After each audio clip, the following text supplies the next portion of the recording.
یہ تو ہم سب کو معلوم ہے کہ نماز ہم پر فرض ہے، یعنی اس میں تو کوئی دو رائے ہے ہی نہیں. کوئی بھی مسلمان اگر اس کو اپنے اوپر فرض نہیں سمجھتا تو وہ مسلمان ہی نہیں رہتا. اور ہم سب کو اچھی طرح معلوم ہے کہ نماز وقت کی پابندی کے ساتھ پڑھنا اور زندگی میں سب سے زیادہ اس کو اہمیت دینا ہم سب کے لیے لازم ہے. تو آج ہم دیکھیں گے کہ نماز پڑھنے کے روحانی، جسمانی، اخلاقی فائدے کیا ہیں. سورۃ الانفال آیت نمبر 3 اور 4 میں اللہ سبحانہ وتعالی فرماتے ہیں الذین یقیمون الصلاة ومما رزقناہم ینفقون اولئک ھم المؤمنون حقا لہم درجات عند ربہم ومغفرۃ ورزق کریم.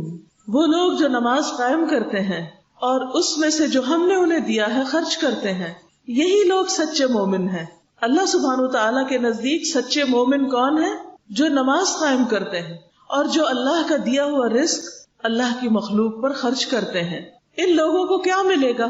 ان کے سچے ایمان کی گواہی تو ہو گئی، لیکن اب ان کے لیے جو ثواب یا اجر ہے یا ان کے مقام اور مرتبے کی بات ہے وہ بتائی گئی ہے کہ لہم درجات عند ربہم، انہی کے لیے ان کے رب کے پاس بہت سے درجے ہیں، اور ہر ایک کا درجہ اس کی نماز کی کوالٹی اور کوانٹٹی کے مطابق ہے. یہ تو آپ کو معلوم ہوگا کہ ہر سجدے پر انسان کا درجہ بڑھتا ہے. اور پھر مغفرت، بخشش ہے، اللہ تعالیٰ ان لوگوں کے گناہ معاف کر دے گا. ورزق کریم، اور باعزت رزق ہے، یعنی اللہ سبحانہ وتعالیٰ کے پاس ان کے لیے بے پناہ رزق ہے. ہم سب کیا چاہتے ہیں اپنے لیے؟ کہ ہمارے درجے بلند ہوں. ہم چاہتے ہیں کہ اللہ تعالیٰ ہمارے سارے گناہوں کو معاف کر دے. ہم یہ چاہتے ہیں کہ اللہ سبحانہ وتعالیٰ ہمیں نعمتوں سے نوازے. تو اس کے لیے کیا کرنا ہوگا؟ 2 ضروری کام یہاں بتائے گئے ہیں. ایک ہے نماز قائم کرنا اور دوسرے ہے اللہ کے رزق کو خرچ کرنا.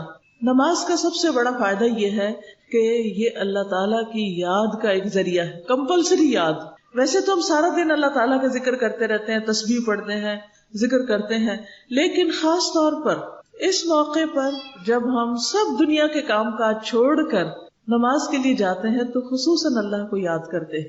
ویسے تو کھانا پکاتے ہوئے، چلتے پھرتے، اٹھتے بیٹھتے، سفر سواری پر ہر وقت ہم اللہ کو یاد کرتے ہیں، ذکر کرتے رہتے ہیں، تسبیح پڑھتے ہیں، درود شریف پڑھتے ہیں، استغفار کرتے ہیں، مختلف طریقوں سے اللہ تعالیٰ کا ذکر کرتے ہیں. لیکن خصوصی طور پر نماز ایک فارمل طریقہ ہے ذکر کرنے کا، اور نماز قائم اس لیے کی جاتی ہے کہ اللہ کو یاد کرے. اللہ تعالیٰ فرماتے ہیں سورۃ طٰہٰ آیت 14 میں اننی انا اللہ لا الہ الا انا فاعبدنی واقم الصلاۃ لذکری، بے شک میں ہی اللہ ہوں. موسیٰ علیہ السلام کو خطاب کیا تھا اللہ تعالیٰ نے، میرے سوا کوئی معبود نہیں، سو میری عبادت کرو اور میری یاد کے لیے نماز قائم کرو. یعنی اگر تم واقعی مجھے یاد کرنا چاہتے ہو تو اس کے لیے نماز ادا کرو. پھر اسی طرح یہ اللہ سبحانہ تعالیٰ کے قریب کرنے کا ذریعہ ہے. ہم کس کے قریب ہونا چاہتے ہیں؟ جس سے ہمیں محبت ہوتی ہے. تو اگر کوئی بھی شخص اللہ تعالیٰ کی محبت کا دعویٰ کرتا ہے تو ضرور چاہے گا کہ وہ اللہ کے قریب ہو، اور جو اللہ کے قریب ہوگا وہ ہو نہیں سکتا کہ پھر نماز نہ پڑھے. اس لیے اللہ تعالیٰ فرماتے ہیں میں نے اپنے بندے پر جو چیزیں فرض کی ہیں اس سے زیادہ کوئی چیز مجھے محبوب نہیں کہ وہ بندہ فرض ادا کر کے میرا قرب حاصل کرے. یعنی اگر کوئی میرے قریب ہونا چاہتا ہے تو سب سے پہلے اپنی ڈیوٹی پوری کرے، فرض ادا کرے. یعنی اگر ہم نماز نہیں پڑھتے اور مختلف طرح کے کام کرتے رہتے ہیں اور یہ سوچتے ہیں کہ اس طرح ہم اللہ تعالیٰ کے زیادہ قریب ہو سکتے ہیں تو یہ غلط فہمی ہوگی.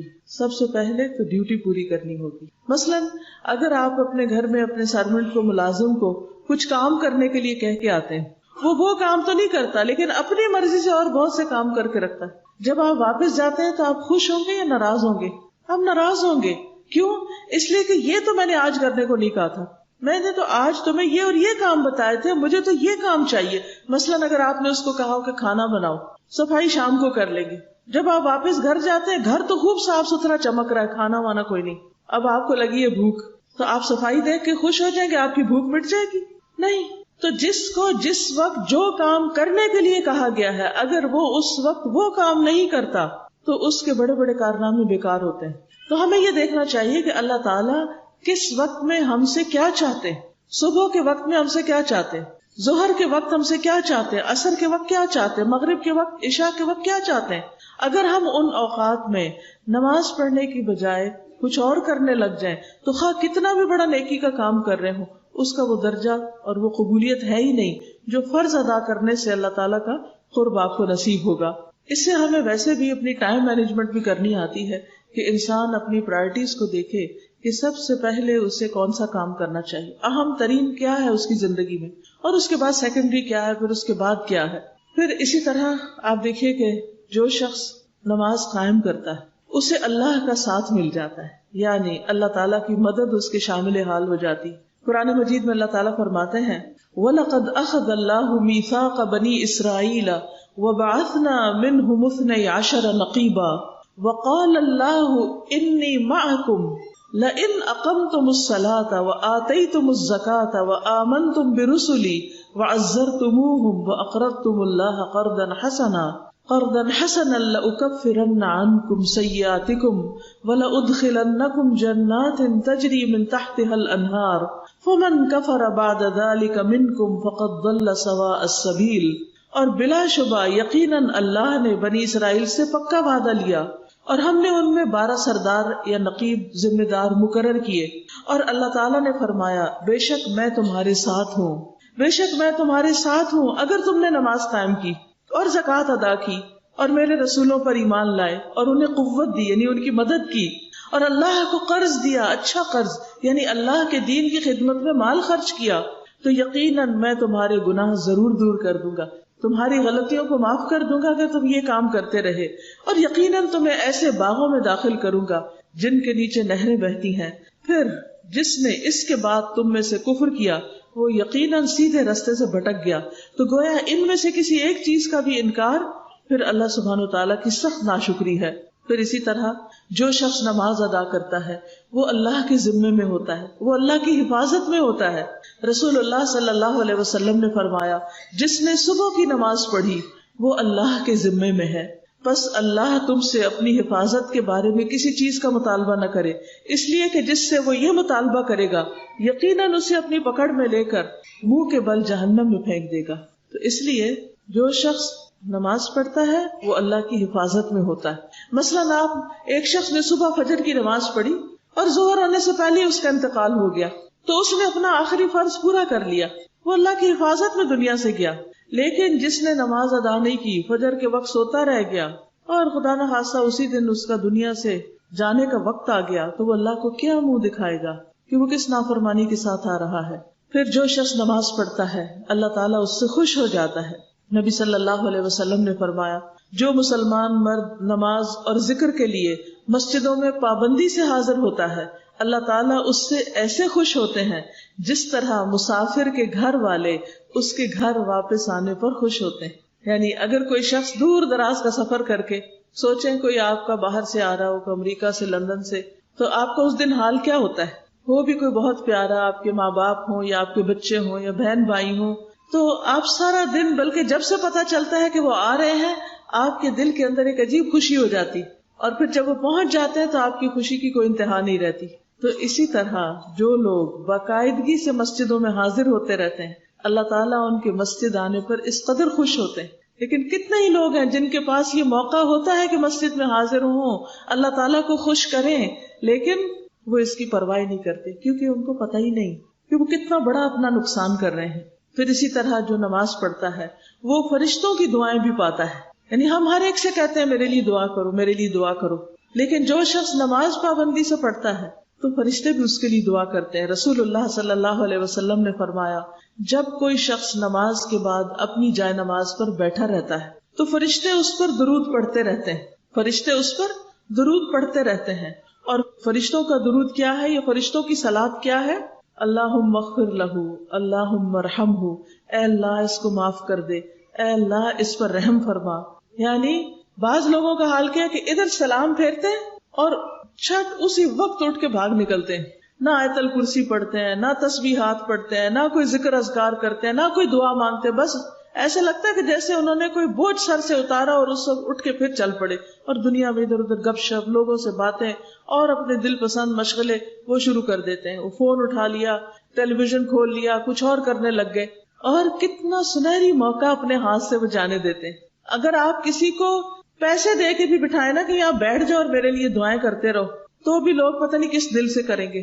تو یہاں پر آپ دیکھیے کہ کس طرح صرف آپ نے نماز کے بعد کچھ دیر مصلی پہ بیٹھ جانا ہے اور بیٹھ کے ذکر اذکار کرنے اور دعائیں مانگنی.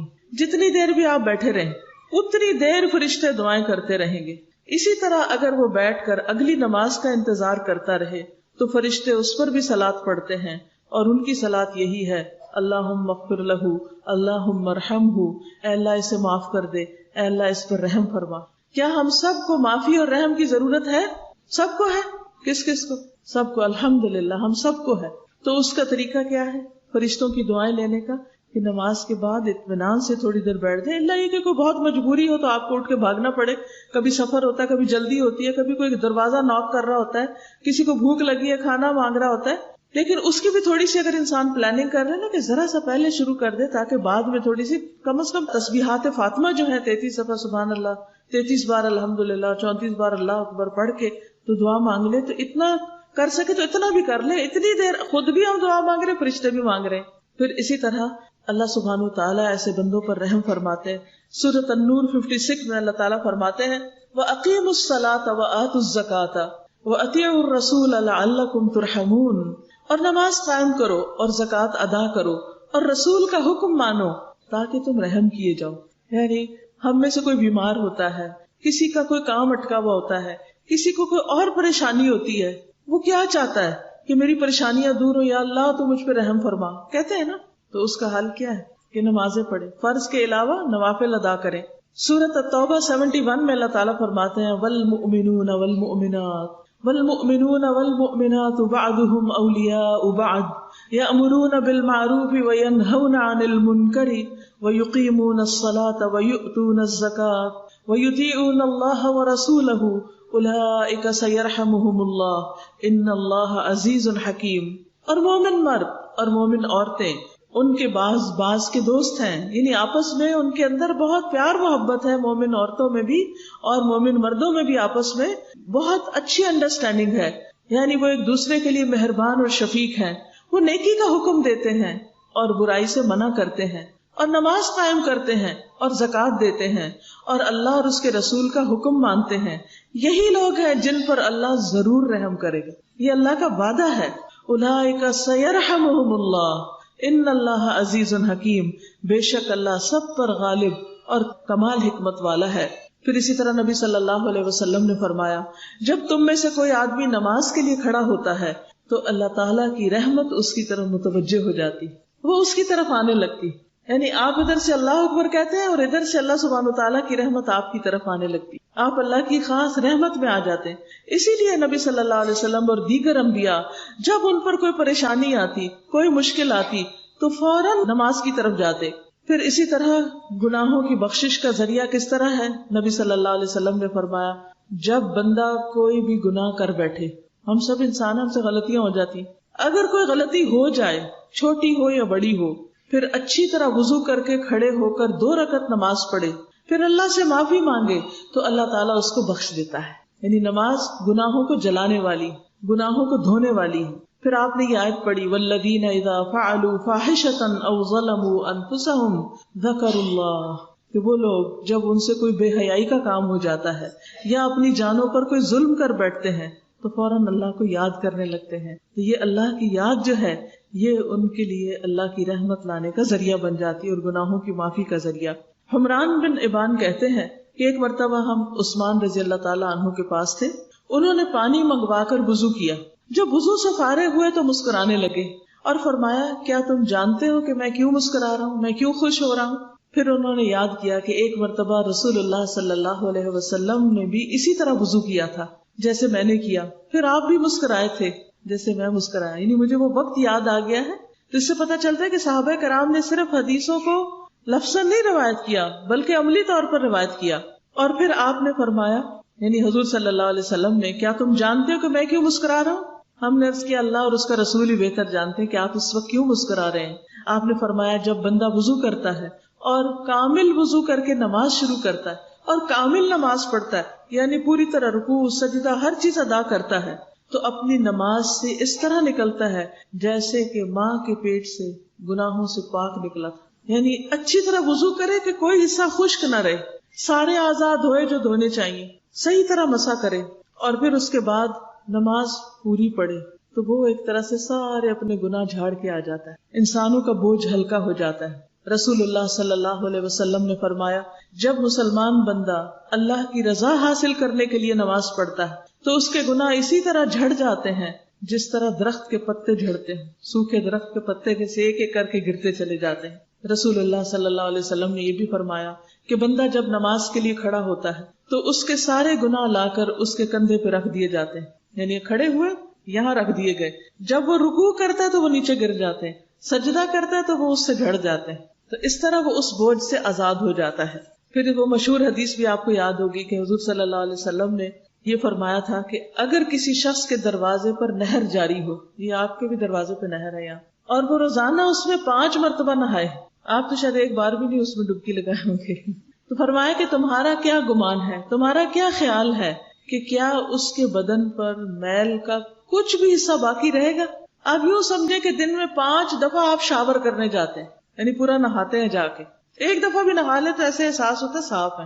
فرمایا یہی حال 5 نمازوں کا ہے، یہی حال 5 نمازوں کا ہے، اللہ تعالیٰ ان کے ذریعے گناہوں کو مٹا دیتا ہے۔ یعنی جیسے 5 دفعہ شاور لیا، ایسے 5 دفعہ سارے گناہ انسان کے جھڑ گئے اور بالکل ہلکا پھلکا ہو کر صاف ستھرا ہو کر بستر میں جاتا ہے رات کو سونے کے لیے، اور اگر نماز نہیں پڑھتا تو گناہوں کی پوٹلی ساتھ لے کے جاتا ہے اور اسی بوجھ کے ساتھ اٹھتا ہے اور وہی بوجھ لے کے دنیا کے کام کاج کرتا ہے، اور اس طرح یہ نجاست بڑھتی چلی جاتی۔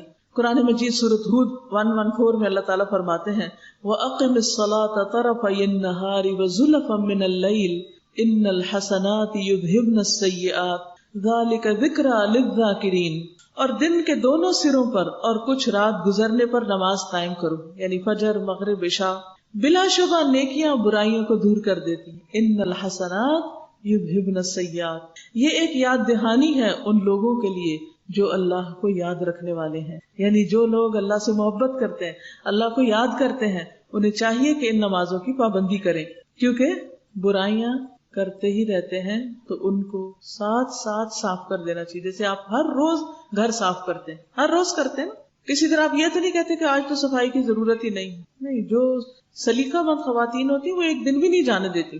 پھر اسی طرح روزانہ پیش آنے والے فتنوں کا کفارہ۔ اچھا، یہ فتنے کیا ہوتے ہیں؟ آپ اچھے بھلے اٹھے، ٹھیک ٹھاک، آپ کا موڈ اچھا تھا، آپ کچن میں کام کر رہے تھے کہ اتنے میں بچہ آیا، اس نے فریج کھولا اور ہاتھ مارا اور دودھ کا دیکھ گرا دیا۔ اب آپ کیا کریں گے؟ کیا کریں گے اس وقت؟ خاموش رہیں گے؟ کچھ نہیں کہیں گے اس کو؟ ہو سکتا ہے وہ چھوٹا سا معصوم بچہ جس کو سمجھ ہی کوئی نہیں کہ یہ اگر اس کو میں نے پکڑ کے اس طرح کیا تو نیچے گر کے سب تباہی ہو جائے گی، تو آپ کیا کرتے ہیں؟ آپ کبھی تو ڈانٹتے ہیں اور کبھی مار بھی دیتے ہیں۔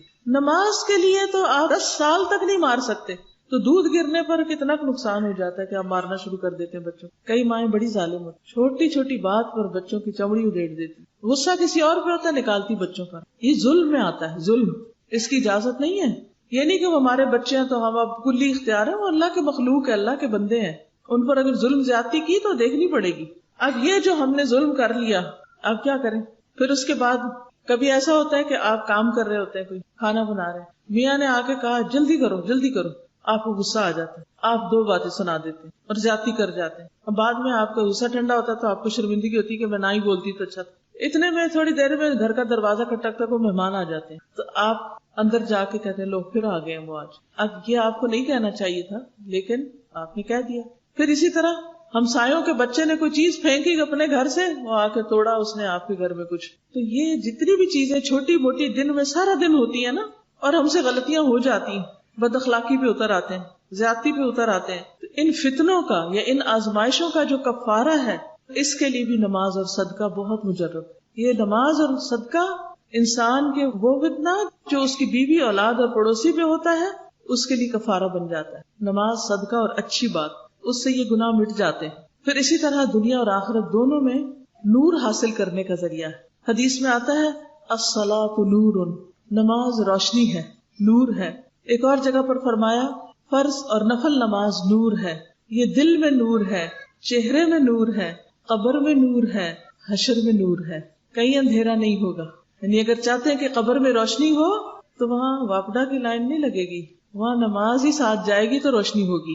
اور یہ ایک حقیقت ہے کہ انسان جس وقت صحیح معنوں میں اللہ تعالیٰ کی عبادت کرتا ہے، نماز پڑھتا ہے، دعا مانگتا ہے، تو اس کے اندر ایک سکون سا آ جاتا ہے، اس کے دل کے اندر سے غم کے اندھیرے چھٹنے لگتے ہیں اگر واقعی صحیح معنوں میں وہ نماز پڑھتا ہے۔ پھر اسی طرح راحت اور سکون کا ذریعہ ہے۔ سالم بن ابو جاد سے روایت ہے کہ ایک آدمی نے کہا کاش میں نماز پڑھ لیتا تو سکون پاتا، تو دوسرے لوگوں نے گویا اس کے اس انداز پر برا منایا کہ یہ کیا کہہ رہا ہے۔ اس نے کہا کہ میں نے رسول اللہ صلی اللہ علیہ وسلم سے سنا تھا، آپ فرماتے تھے بلال نماز کی اقامت کہو اور ہمیں اس سے راحت پہنچاؤ۔ یعنی ہمارے دل کے اوپر ایک پریشانی سی آ گئی ہے یا ایک دل کے اوپر بوجھ سا ہے، تو تم اذان دو تاکہ ہم نماز پڑھیں اور ہمارا دل سکون میں آ جائے۔ اور یہ ایک آزمائی ہوئی چیز ہے کہ نماز سے پہلے اور بعد کی کیفیت میں لازمی فرق ہوتا ہے۔ یعنی جب تک آپ ایک نماز کے بعد دوسری تک آتے ہیں نا تو بیچ میں کچھ نہ کچھ ہو جاتا ہے، ایک بے چینی سی لگ جاتی، اور جب آپ دوسری نماز کی طرف آتے ہیں تو آپ کو ایک اطمینان سا نصیب ہوتا ہے اور آپ ہلکے سے ہو جاتے ہیں۔ اور ویسے بھی الا بذکر اللہ تطمئن القلوب، خبردار اللہ کے ذکر سے دل مطمئن ہو جاتے ہیں، دلوں کو اطمینان نصیب ہوتا ہے، بے چینیاں ختم ہو جاتی ہیں۔ پھر اسی طرح نبی صلی اللہ علیہ وسلم نے نماز کو اپنی آنکھوں کی ٹھنڈک قرار دیا کہ نماز میری آنکھوں کی ٹھنڈک۔ پھر آپ دیکھیے کہ نماز جو ہے یہ جسم اور روح کی مشترکہ ورزش ہے، ایک ایکسرسائز ہے، انسان کو ایکٹیو بناتی ہے، اور جب ایکٹیو بناتی ہے تو انسان کو باقی کام کاج بھی آسان لگتے ہیں اور کام بھی مشکل نہیں لگتے، کیونکہ جسم کے اندر اتنی فلیکسیبلٹی آ جاتی ہے کہ اٹھنا بیٹھنا، نیچے سے کچھ اٹھانا، کچھ کرنا، یہ سب چیزیں آسان ہو جاتی۔ اور پھر چونکہ عام ایکسرسائز میں کیا ہوتا ہے، آپ بور ہو جاتے ہیں، جیسے آپ ایروبکس کرتے ہیں، اسٹریچز کرتے ہیں یا آپ ٹریڈ مل کرتے ہیں، تو بہت سے لوگ اس وقت میوزک سننے لگتے ہیں۔ اگر ان سے پوچھو بھی یہ کیوں کرتے ہیں، یہ ظلم کیوں ڈھاتے ہیں اپنے اوپر، تو کہتے ہیں اس طرح ہمیں پتہ ہی نہیں چلتا کہ ہم ایکسرسائز کر رہے ہیں، ورنہ اگر خاموشی کے ساتھ چپ کر کے ایکسرسائز کرے تو وہ بہت بھاری گزرتی۔ تو آپ دیکھیے کہ دن میں 5 دفعہ انسان کو قیام، رکوع، سجدے اور تشہد میں بیٹھنے اور پھر کھڑے ہونے اور پھر نیچے جانے، پھر کھڑے ہونے، پھر نیچے جانے کا جو حکم دیا گیا، اور خاص پوزیشن پر انسان اپنی کمر کو جھکائے، خاص پوزیشن پر سجدہ کرے، اپنے پراپر طریقے سے، خاص طریقے سے اتحیات میں بیٹھے، تو یہ تمام چیز اس کے جسمانی جوڑوں کو متحرک کر دیتی ہے۔ اور جب جوڑ حرکت کرتے ہیں تو ساتھ ہی انسان کے جو پھیپھڑے اور جو اس کا ڈائجسٹو سسٹم ہے اور سرکولیٹری سسٹم ہے وہ سارے بھی حرکت میں آ جاتے ہیں، کیونکہ ایک پوری باڈی جو ہے اس کے اندر ایک ہیٹ آ جاتی ہے۔ اور دوسری طرف اللہ سبحانہ وتعالیٰ کی جو عبادت ہے یا اللہ کا ذکر ہے وہ بھی ساتھ جاری رہتا ہے، جس سے دل کو اطمینان ہوتا ہے۔ پھر انسان حشاش بشاش اور خوش مزاج ہو جاتا ہے۔ نبی صلی اللہ علیہ وسلم نے فرمایا شیطان تم میں سے ہر ایک آدمی کی گردن پر جب وہ سو جاتا ہے 3 گرے لگا دیتا ہے۔ جب سوتا ہے تو شیطان ناٹس لگاتا ہے گردن پہ اور ہر گرہ پہ پھونک مارتا ہے، کیا کہتا ہے ابھی رات بڑی لمبی ہے۔ تو جب کوئی بیدار ہوتا ہے اور اللہ کا ذکر کرتا ہے، یعنی آنکھ کھلی اور کہا الحمدللہ الذی احیانا بعدما اماتنا والیہ النشور، ایک گرہ کھل جاتی۔ جب وضو کرتا ہے تو 2 گرے کھل جاتی ہیں، جب نماز پڑھ لیتا ہے تو ساری گرہیں کھل جاتی۔ تو یہ جو جنات اور جادو، ان سب چیزوں کا بھی حل یہی ہے، انسان شیطان کے تسلط اور جنات کے تسلط سے آزاد ہونے کے لیے کثرت سے نماز پڑھے۔ فرمایا وہ صبح کو حشاش بشاش خوش مزاج اٹھتا ہے، یعنی اس کے ریلیشن شپ بھی دوسروں کے ساتھ پھر اچھے ہونے لگتے ہیں، ورنہ اس کی صبح نفس کی خباثت اور سستی کے ساتھ ہوتی، لیزی، نہ کوئی گھر کا کام نہ باہر کا، کچھ نہیں، بس ایک بیماری کسی کیفیت اس پہ تاری رہتی۔ آپ دیکھیے کہ جو خاتون خانہ نماز کی پابندی کرتی، صبح جلدی اٹھتی، اس کے وقت میں کتنی برکت ہوتی ہے، وہ صبح صبح سارے کام مکمل کر لیتی۔ لیکن اس کے برعکس جو عورتیں نماز میں سستی کرتی، صبح سوئی رہتی، بچے نوکروں کے ہاتھ پہ ہوتے ہیں، اور آپ کو پتہ ہے کہ کتنے واقعات آپ نے ایسے سنے ہوں گے، اور اب تو اخباروں میں بھی کھل کے آنے لگ گیا ہے کہ میڈز اور میل سروینٹس کے ہاتھوں بچے کس طرح ابیوز ہوتے ہیں، وہ ان کے ساتھ بعض اوقات کیسی گندی گندی حرکتیں کرتے ہیں، کیونکہ انہوں نے تو نہ کوئی دین پڑھا نہ دنیا پڑھی، انہیں کیا پتا کیا جائز ہے کیا ناجائز ہے۔ اور ویسے بھی آپ دیکھیں ہم خود بھی جب اپنے بچے سنبھالتے ہیں تو ہم تھکتے ہیں نا، تنگ آ جاتے ہیں نا، پھر کبھی 1-2 لگا بھی دیتے ہیں۔ تو جن میڈس پر آپ اپنے بچے سارا وقت چھوڑے رکھتے ہیں وہ نہیں تھکتی ہوں گی؟ جب وہ تھکتی ہوں گی تو بچوں کے ساتھ کیا کرتی ہوں گی؟ انہیں کیا پڑی؟ تو اس لیے آپ نے جو بھی ایکٹیویٹی کرنی ہے، جو بھی کوئی کام کرنا ہے، یا تو اپنے بچوں کو ساتھ رکھیں، یا اگر کسی کی ہیلپ لینے بھی ہو تو نگاہوں کے سامنے لیں، یہ نہیں کہ ان کے ساتھ کہیں سے کہیں بھیج دیں اور جو چاہیں کرتے رہیں۔ ساری زندگی کے لیے بچے ذہنی اور نفسیاتی بیمار ہو جاتے ہیں، ان کو طرح طرح کی پریشانیاں لگ جاتی ہیں، ان کا کانفیڈینس ختم ہو جاتا ہے، ان کی حیا ختم ہو جاتی، ان کے آگے زندگی کے تعلقات متاثر ہو جاتے ہیں. تو اس لیے اپنے بچوں پر اور اپنی نسلوں پر یہ ظلم نہ ڈھائیں کہ ٹوٹل ذمہ داری ان کے اوپر ڈال دیں. تو بچوں کو سنبھالنے کی طاقت بھی کہاں سے آئے گی؟ نماز ہی سے آئے گی. پھر اسی طرح یہ ہے کہ جو شخص نماز پڑھتا ہے اس کا دل نیکی کی باتوں میں لگتا ہے. جو شخص نماز نہیں پڑھتا نا اس کا دل سیاہ ہونے لگتا ہے. جب اس کو کوئی قرآن کی بات بتائے، دین کی بات بتائے، اسلام کی بات بتائیں تو وہ کیا کرتا ہے؟ وہ بیزار ہوتا ہے، وہ سننا ہی نہیں چاہتا. مثلا اگر آپ کا بچہ نماز نہیں پڑھتا نا تو آپ اسے اللہ سبحانہ تعالیٰ کی، رسول اللہ صلی اللہ علیہ وسلم کی کوئی بات بتائیں گے تو کیا ہوگا؟ وہ نہیں سننا چاہے گا، کیونکہ شیطان نے اس کے دل پہ قبضہ کر رکھا ہے. ابھی آپ نے سورۃ الناس سنی ہوگی کہ کس طرح قل اعوذ برب الناس ملک الناس الہ الناس، اللہ سبحانہ تعالیٰ کے 3 ناموں کے ساتھ اللہ تعالیٰ کی پناہ لی گئی. اور پھر کس سے بچنے کے لیے؟ من شر الوسواس الخناس، اس بڑے وسوسہ ڈالنے والے کے شر سے جو بار بار پلٹ پلٹ کے آتا اور وسوسے ڈالتا ہے. الذی یوسوس فی صدور الناس، جو لوگوں کے سینوں میں وسوسے ڈالتا ہے، دلوں میں وسوسے ڈالتا ہے. من الجنۃ والناس، جنوں میں سے بھی اور انسانوں میں سے. آپ دیکھیے کہ ہمارے بچے اور ہمارے قریب عزیز دوست بعض اوقات ایسے ماحول میں ہوتے ہیں جہاں کوئی اللہ کا نام نہیں لیتا، کوئی بھی نماز نہیں پڑھتا. جب وہ ان لوگوں کے بیچ میں رہتے ہیں تو پھر وہ انہیں جیسے ہونے لگتے ہیں، ماحول ان پر اثر انداز ہوتا ہے.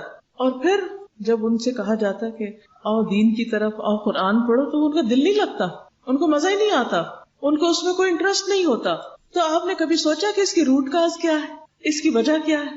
اس کی وجہ یہ ہوتی ہے کہ وہ ہر وقت اللہ سے غافل کرنے والے ماحول میں ہوتے ہیں. تو اس لیے بحیثیت ماں ہماری ذمہ داری بنتی ہے کہ چھوٹے ہوتے ہی بچوں کو اس طرف لے آئیں تاکہ شروع سے ان کو نماز کی عادت ہو جائے، اور بڑے ہو کر پھر وہ جہاں بھی ہو انہیں پیچھے سے بار بار کہنا نہ پڑے، وہ خود ہی ادا کرنے والے ہوں.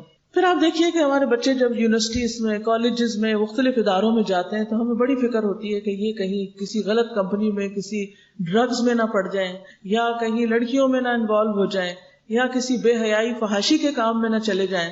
کتنا فکر ہوتا ہے ماں باپ کو، باہر بچہ پڑھنے کے لیے بھیج رہے ہیں، یونیورسٹی میں بھیج رہے ہیں، کیا بنے گا؟ تو اس سے آپ تو نہیں روک سکتے کیونکہ آپ تو ہر وقت ساتھ نہیں ہیں. آپ نے ان کے ساتھ کون سا ہتھیار دیا ہے؟ کیا چیز ساتھ دے رہے ہیں کہ وہ اس سارے شر سے محفوظ رہیں؟ نماز. اللہ تعالیٰ فرماتے ہیں ان الصلاۃ تنہی عن الفحشاء والمنکر ولذکر اللہ اکبر واللہ یعلم ما تصنعون. بے شک نماز بے حیائی اور برائی سے روکتی ہے، اور یقیناً اللہ کا ذکر سب سے بڑا ہے، اور اللہ جانتا ہے جو کچھ تم کرتے ہو. تو گویا اگر آپ نے ان کو نماز کا پابند بنا دیا تو وہ جہاں مرضی پھر چلے جائیں، پھر آپ کو فکر نہیں ہوگی، کیونکہ آپ ان کو روکنے والے نہیں، ان کی نماز ان کو روکنے والی بن جائے گی. کہ ان کو جب وہ برے طرف جانے لگیں گے تو وہ سوچیں گے ہائے میں تو نماز پڑھتا ہوں، یا اگر گئے اور نماز کا وقت ہو گیا تو وہ اس سے نکل آئیں گے. ورنہ کون اٹھائے گا ان کو وہاں سے، ان بری مجلسوں سے اور فحش گفتگو سے اور بے حیائی کی جگہوں سے کون اٹھائے گا؟ نماز ہی تو اٹھائے گی. اٹھو بندے، اللہ اکبر ہو گئی، چلو نماز کے لیے. تو وہ سلسلہ ٹوٹ جائے گا نا اگر کسی برائی کی طرف جانے بھی لگے، کیونکہ نشہ کر کے بھی کوئی نماز نہیں پڑھ سکتا، تو وہ نشے سے رک جائیں گے کہ نہیں میں تو نماز پڑھتا ہوں. تو اس لیے اگر حقیقی معنوں میں ہم نمازیں قائم کرنے لگے، اپنی زندگی میں اس کی پابندی کرنے لگے، تو بہت سی خرابیاں خود بخود ختم ہو جائیں. اور پھر اللہ تعالیٰ ساتھ ہی فرماتے ہیں واللہ یعلم ما تصنعون، اللہ کو سب پتا ہے جو بھی تم کرتے ہو. پھر اسی طرح یہ ہے کہ نماز کی ادائیگی انسان کو برے اخلاق سے روکتی ہے. اللہ تعالیٰ فرماتے ہیں ان الانسان خلق ہلوعا اذا مسہ الشر جزوعا واذا مسہ الخیر منوعا الا المصلین الذین هم علی صلاتهم دائمون. بلا شبہ انسان تھوڑ دلا بنایا گیا، بڑے چھوٹے دل والا ہے، چھوٹی سی بات مائنڈ کر جاتا ہے. جب اسے کوئی تکلیف پہنچتی ہے تو گھبرا اٹھتا ہے، پینک ہو جاتا ہے. جب مال ملتا ہے تو بخیل ہو جاتا ہے، سب اپنے پہ خرچ کرنا چاہتا ہے، دوسروں کو نہیں دینا چاہتا. سوائے ایکسپٹ فار نماز ادا کرنے والوں کے، ان کے دل نرم رہتے ہیں، پھر وہ اللہ کی مخلوق پہ خرچ بھی کرتے ہیں، ان کے دل مضبوط ہو جاتے ہیں. بار بار اللہ کی یاد سے ان کے دلوں کے اندر ایک قوت آتی ہے، اس لیے کہ وہ اللہ پہ بھروسہ کرتے ہیں. تو جب کوئی مشکل آتی ہے تو وہ کیا کہتے ہیں انا للہ وانا الیہ راجعون، اور وہ ایسی حرکتیں نہیں کرتے جو اللہ تعالیٰ کو پسند نہ. اور وہ کون ہیں؟ کون سے مصلین؟ الذین هم علی صلاتهم دائمون، وہ جو اپنی نمازوں میں دوام اختیار کرتے ہیں، جو ہمیشہ نماز پڑھتے ہیں. کچھ لوگ ایسے ہوتے ہیں نا جو 2 نمازیں پڑھتے ہیں، 4 پڑھتے ہیں، یا کبھی جمعے کی پڑھ لیتے ہیں، نہیں، یہ ان کی صفت بیان ہوئی ہے جو ساری نمازیں پابندی کے ساتھ پڑھتے ہیں۔ پھر اسی طرح اور بھی جو بڑی بڑی عادتیں اور بڑے بڑے گناہ ہیں ان سے بھی نماز روکتی ہے۔ ابو ہریرہ رضی اللہ عنہ کہتے ہیں کہ ایک آدمی نبی صلی اللہ علیہ وسلم کے پاس آیا اور کہا کہ فلاں آدمی رات کو تو نماز پڑھتا ہے لیکن صبح کے وقت چوریاں کرتا ہے۔ آپ نے فرمایا ان قریب اس کا یہ عمل اسے ایسا کرنے سے روک دے گا، یعنی اگر وہ نماز پڑھتا رہا تو ایک دن چوری سے بھی رک جائے گا، کیونکہ انسان کے دل کی کیفیات مختلف ہوتی رہتی ہیں۔ جب انسان اللہ اکبر کرتا ہے، اللہ کے حضور حاضر ہوتا ہے، تو انسان سوچتا ہے اچھا میں کیا کرتا ہوں، اس کو اپنے اعمال بھی یاد آتے ہیں، اس کو اپنے گناہوں پر شرمندگی بھی ہوتی ہے کہ میں اللہ تعالیٰ کے سامنے کس منہ سے جا کے کھڑا ہو رہا ہوں، اور اس طرح یہ شرمندگی اس کو آئندہ بڑے بڑے گناہوں سے، کبیرہ گناہوں سے بچا لیتی ہے۔ لیکن اگر انسان نماز بھی نہیں پڑھتا اور برے کام کرتا تو وہ اور زیادہ شیطان اس کو بکپ کرتا رہتا ہے اور وہ دلیر ہو جاتا ہے۔ پھر اسی طرح نماز سے فقر دور ہوتا ہے، انسان کی حاجتیں پوری ہوتی۔ نبی صلی اللہ علیہ وسلم نے فرمایا، اللہ تعالیٰ فرماتے ہیں اے آدم کے بیٹے تم اپنے آپ کو میری عبادت کے لیے فارغ کر لو، یعنی وقت نکالو عبادت کے لیے، ہاں کتنے بھی بزی ہو نماز کے لیے، عبادت کے لیے وقت نکالو، میں تمہارے دل کو بے نیازی سے بھر دوں گا، یعنی تمہارے اندر ایک کنٹینٹمنٹ دے دوں گا اور تمہارا فقر دور کر دوں گا۔ وہ جو ایک محتاجی ہے نا، یاد رکھیے کم پیسے والے نہیں محتاج ہوتے، بعض اوقات بڑے بڑے مالداروں کے اندر ایک بے چینی کہ ہائی کچھ نہیں، یہ قرضہ دینا ہے، اس کو دینا ہے، اس کو دینا ہے، بڑے خرچے ہیں، تو اس کو ہر وقت ڈر لگا رہتا ہے کہ پتہ نہیں کس وقت یہ سب کچھ الٹ جائے، کس وقت مارکیٹ ڈاؤن ہو جائے، کس وقت کیا پریشانی آ جائے، تو وہ ہر وقت ایک خوف میں رہتا ہے۔ لیکن نمازی کے اندر یہ خوف نہیں ہوتا، کیونکہ اس کا اللہ سبحانہ وتعالیٰ پر توکل ہوتا ہے، بھروسہ ہوتا ہے، اور اس کو پتا ہوتا ہے کہ میں ہر تھوڑی دیر کے بعد اپنے رب کے حضور جا کر پھر مانگوں گا ایاک نعبد و ایاک نستعین، کہ صرف تیری ہم عبادت کرتے ہیں اور صرف تجھ سے ہم مدد چاہتے ہیں، تو اللہ میری مدد ضرور کرے گا۔ اس کو اللہ تعالیٰ کی مدد پر یقین ہوتا ہے۔ تو اللہ تعالیٰ کا یہ وعدہ ہے کہ اگر تم میری عبادت کے لیے وقت نکالو گے تو میں تمہارے دل کو بے نیازی سے بھر دوں گا، یعنی غنا ڈال دوں گا اس میں۔ اور ایک اور جگہ پر آتا ہے نا کہ الغنا غنا النفس، اصل قناعت اور غنا اور امیری اور دولت مندی دل کی امیری ہوتی، جو دل کا بادشاہ ہوتا ہے، اور تمہارا فقر دور کر دوں گا۔ لیکن اگر تم ایسا نہیں کرو گے تو میں تمہارے دونوں ہاتھ کاموں میں مشغول کر دوں گا، اور اس کے باوجود تمہارا فقر دور نہیں کروں گا، تمہاری محتاجی دور نہیں کروں گا۔ یعنی اگر تم صرف مال کمانے میں لگے رہے، صرف دنیا کے کام میں لگے رہے، تو تمہاری یہ مشکلیں آسان نہیں ہوگی۔ اب دیکھیے کہ مثلاً ہم گھروں کے کام کر رہے ہوتے ہیں، بعض اوقات بہت مصروفیت ہوتی، لیکن جس وقت آپ نماز پڑھتے تو کیا ہوتا ہے، سب کچھ چھوڑ دیتے، کچن میں ہیں، صفائی کر رہے ہیں، کپڑے دھو، سب چھوڑ دیا، آئے، منہ ہاتھ دھویا، صاف ستھرے ہوئے اور نماز کھڑے ہو کے پڑھی۔ جب رکوع میں جاتے ہیں ساری کمر کی تھکاوٹ اتر جاتی، جب آپ سجدے میں جاتے ہیں ساری گردن اور باقی حصوں کی تھکاوٹ اتر جاتی، جب آپ کھڑے ہوتے ہیں تو اس سے بہتر ہوتے ہیں جب آپ نے نماز شروع کی تھی، پھر دوسری رکعت، پھر تیسری، پھر چوتھی۔ بلیو می، آخر میں آ کے آپ جب اٹھتے ہیں تو ایسا لگتا ہے جیسے ہلکے ہو گئے، تھکاوٹ ہی ختم ہو گئی۔ اگر آپ صبح سے پڑھ رہے ہیں تو بھی اگر آپ نماز کے لیے اٹھتے ہیں تو آپ کی ایکسرسائز روحانی جسمانی ہو جاتی ہے، آپ فریش ہو جاتے ہیں، دوبارہ جا کے بیٹھتے ہیں اور اچھی طرح پڑھ سکتے ہیں، اس چینج سے آپ کی حالت بہتر ہوتی ہے۔ لیکن اگر آپ اٹھتے ہی نہیں اور بیٹھے رہتے ہیں اور بیٹھے رہتے ہیں تو اس بیٹھنے سے کئی بیماریاں بن جاتی ہیں۔ تو یہاں اللہ تعالیٰ کا وعدہ ہے کہ اگر تم کرو گے تو تمہاری محتاجی دور ہوگی، اور اگر تم میری عبادت کے لیے نہیں نکلو گے تمہاری مصروفیت کم نہیں ہوگی، تمہارے کام ختم نہیں ہوں گے، اور اس کے باوجود تمہارا فقر بھی ختم نہیں ہوگا۔ محنت مزدوری بھی بہت کرو گے، کام بھی بہت کرو گے، لیکن محتاجی اپنی جگہ برقرار رہے گی۔ پھر اسی طرح نماز سے ہم وقت کی پابندی بھی سیکھتے ہیں۔ اب دیکھیے کہ نمازوں کے اوقات بڑے زبردست ہیں۔ ایک وہ وقت ہے جب سورج نکلتا ہے تو اس سے پہلے پہلے نماز پوری کرنی، تو آپ کو ایک ٹارگٹ دے دیا گیا، ڈیڈ لائن جیسے ہوتا ہے نا، کاموں کی ڈیڈ لائن مقرر کرتے ہیں، ڈیڈ لائن دے دی گئی، اس سے پہلے پورا کرنا ہے۔ آپ ہر سورج نکلنے سے کافی دیر پہلے اٹھتے ہیں، کم از کم گھنٹہ، تاکہ آرام سے نماز پڑھ سکے اور دعائیں وغیرہ پڑھ سکے۔ تو اب آپ کا ٹائم ٹیبل خود ہی سیٹ ہونے لگا۔ اچھا، پھر سورج نکل آتا ہے، نکلنے کے بعد تھوڑا اونچا ہوتا ہے تو ایک نماز پھر پڑھ لیتے ہیں آپ اشراق کی، پھر اس کے بعد جب سورج ڈھلنے لگتا ہے پھر آپ آ جاتے ہیں نماز پڑھنے، پھر جب سورج اور نیچے کو جانے لگتا ہے پھر عصر کے پڑھنے آ جاتے، پھر غروب ہو جاتا ہے پھر آپ پڑھتے، پھر جب اندھیرا ہو جاتا ہے پھر آپ پڑھتے، اور جب رات کا آخری حصہ ہوتا ہے اگر تہجد پڑھنے والے پھر آپ نماز پڑھتے۔ تو اس سے آپ کے پورے دن کی ٹائم مینجمنٹ ہو جاتی، ٹائم ٹیبل بن جاتا ہے، آپ اپنے ضروری کاموں کو ہر نماز کے ساتھ باندھ سکتے ہیں۔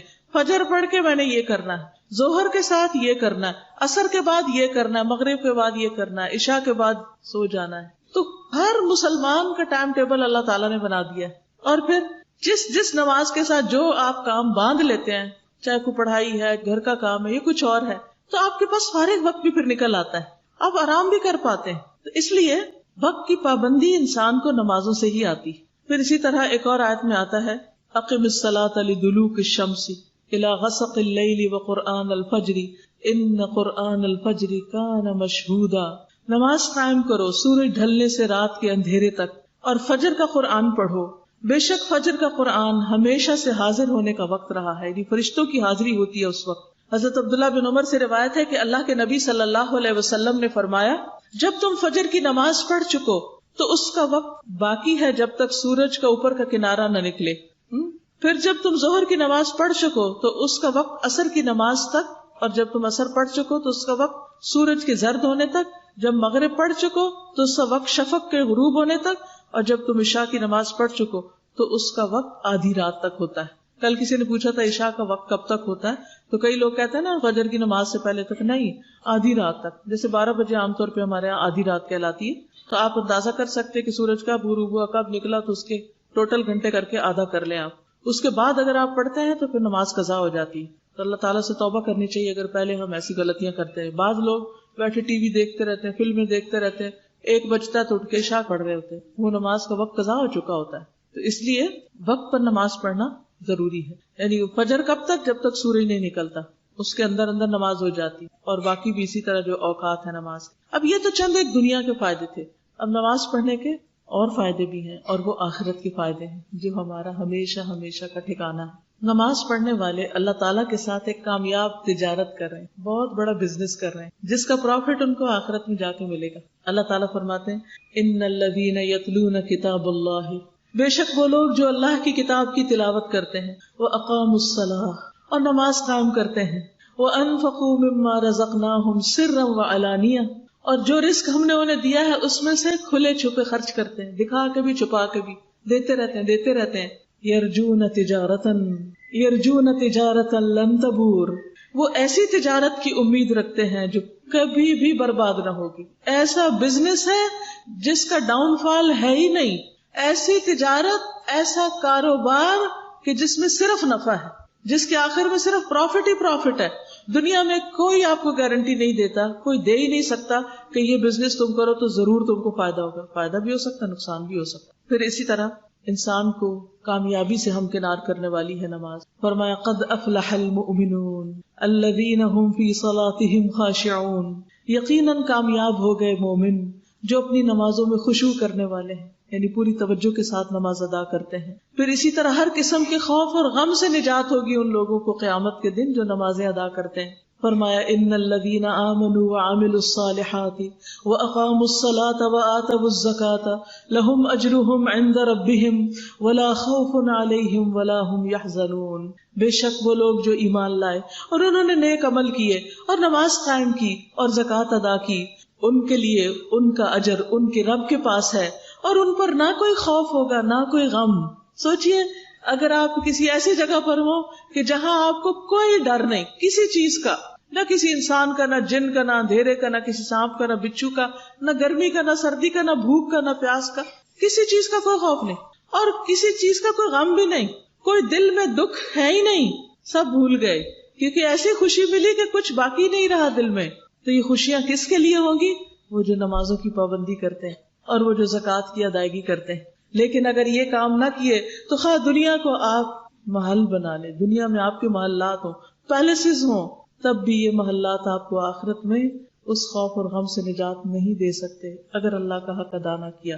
پھر اسی طرح اجر عظیم کا باعث ہے یہ عبادت. اللہ تعالیٰ فرماتے ہیں والمقیمین الصلاة والمؤتون الزکاة والمؤمنون باللہ والیوم الآخر اولئک سنؤتیہم اجرا عظیما، وہ جو نماز ادا کرنے والے ہیں، جو زکوٰۃ دینے والے ہیں، اللہ اور یوم آخرت پر ایمان لانے والے ہیں، یہ لوگ ہیں جنہیں ہم عنقریب بہت بڑا اجر عطا کریں گے، بہت بڑا اجر عطا کریں گے، یعنی جس کا انسان تصور ہی نہیں کر سکتا. پھر اسی طرح اگر انسان فرض نماز کے علاوہ کچھ نوافل بھی ادا کرتا ہے تو دنیا میں اس کو خوشخبری دی گئی کہ کتنا بڑا اجر کما کے اٹھا. وہ رسول اللہ صلی اللہ علیہ وسلم نے فرمایا جو آدمی اپنے گھر سے وضو کر کے فرض نماز کے لیے نکلتا ہے تو اس کا ثواب ایسا ہے جیسے حاجی احرام باندھے ہوئے آئے.